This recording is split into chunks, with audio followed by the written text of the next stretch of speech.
Bien, à Ottawa, il y a quand même du suspense, hein, parce que la gouverneure générale sera-t-elle appelée à jouer ce fameux rôle historique dont on parle depuis quelques jours déjà, un rôle sur lequel on ne s'entend pas nécessairement. Alors, la question, que peut-elle faire? Ben, je vais en parler avec Henri Brun et Stéphane Beaulac. Ils sont deux constitutionnalistes qui ont deux points de vue tout à fait différents sur la question. Alors, deux juristes, Stéphane Beaulac, constitutionnaliste à l'Université de Montréal, et M. Henri Brun, constitutionnaliste, lui, à l'Université Laval, qu'on rejoint dans notre studio de Québec. Et tous les deux, c'est pas qu'ils sont à Montréal et à Québec, qui ont des points de vue différents. Mais, cela dit, messieurs, bonjour. On s'attend à ce que M. Harper veuille, pour calmer le jeu, proroger, c'est-à-dire mettre fin à la session parlementaire et reporter le tout en janvier. Est-ce que c'est, dans votre esprit, légitime et légal? Est-ce que la gouverneure générale devra tout simplement dire oui? M. Brun, d'abord à Québec. Pour moi, c'est clair comme de l'eau de roche qu'elle n'a aucun choix. Elle doit simplement répondre de oui. Elle doit procéder à la prorogation qu'on lui demande. Je ne vois aucune espèce de raison dans nos normes constitutionnelles qui pourraient lui permettre de faire autre chose que cela. Et pourquoi? Parce que c'est un rôle, elle n'a pas de pouvoir. Parce que le monarque, le roi et ses représentants, gouverneur général, lieutenant-gouverneur, n'ont dans notre régime que l'obligation stricte d'agir selon les directives du premier ministre, selon les directives du gouvernement élu en place. Et dans ce cas-ci, je vois vraiment aucune exception à cela. Il y aurait la seule exception, on pourra y revenir, c'est le cas où on serait face à un gouvernement qui tenterait un coup d'État, qui tenterait, par exemple, qui refuserait de démissionner après avoir été défait à une élection. Alors, comme là, il semble que si on proroge, ça va être en l'absence d'un vote à la Chambre, hein, M. Beaulac. Donc, il n'y a pas eu, on sent qu'il n'y a pas la confiance de la Chambre, mais on n'en a pas la preuve, il n'y a pas eu de vote à la Chambre. M. Beaulac, vous avez un point de vue différent. Oui, en fait, je suis assez surpris d'entendre mon éminent collègue de l'Université Laval dire que c'est clair comme de l'eau de roche, parce que, selon moi, il y a une absence totale de précédent qui pourrait nous permettre de se prononcer de façon certaine sur cette question.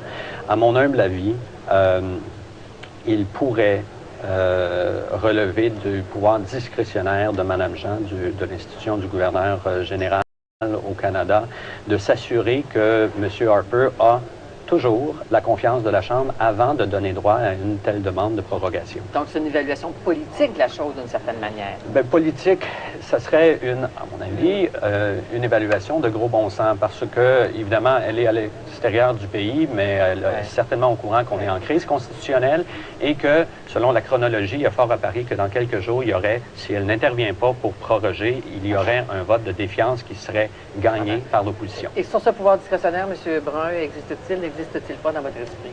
À mon avis, il n'existe pas. C'est de la création, là, c'est du tout nouveau. Mon collègue, que j'apprécie beaucoup, a beaucoup d'imagination pour une évolution éventuelle de notre régime constitutionnel.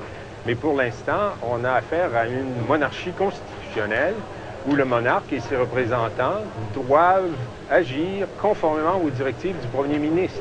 Et je ne vois pas ici l'ombre d'une raison de déroger à cette règle. Alors, autre question qui est lancée ce matin par, je crois, Stephen Scott, un juriste de l'Université McGill, mais qui était controversé à une certaine époque, dans les années 80, proche de Trudeau, si je me souviens bien, là.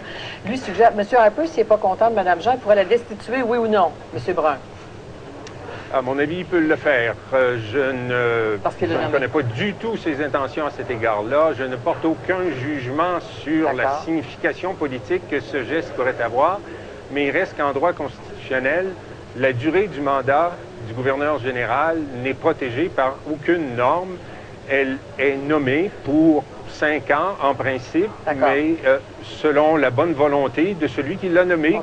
Et à la fin, elle peut être destituée de la même façon qu'elle a été nommée, c'est-à-dire par l'exercice d'un pouvoir purement discrétionnaire. Alors, peut-être qu'on n'en est pas là nécessairement. Cela dit, si elle accepte de proroger aujourd'hui, de remettre à janvier les travaux parlementaires avec un nouveau discours du trône et éventuellement un budget sur lequel il pourrait y avoir un vote, elle va être confrontée à une décision à nouveau. Parce que si la coalition tient jusque-là, que les conservateurs sont défaits en Chambre, elle devra à nouveau se poser la question, est-ce que je me tourne vers des élections ou je me tourne vers le gouvernement de coalition? Et là, quelle est sa marge de manœuvre sur un vote en Chambre au mois de janvier? M. Beaulac, rapidement, parce qu'il reste peu de temps. Oui, écoutez, que ce soit lundi prochain ou en janvier, c'est certain que Mme Jean va devoir décider si elle acquiesce à la demande du premier ministre Harper de dissoudre la Chambre.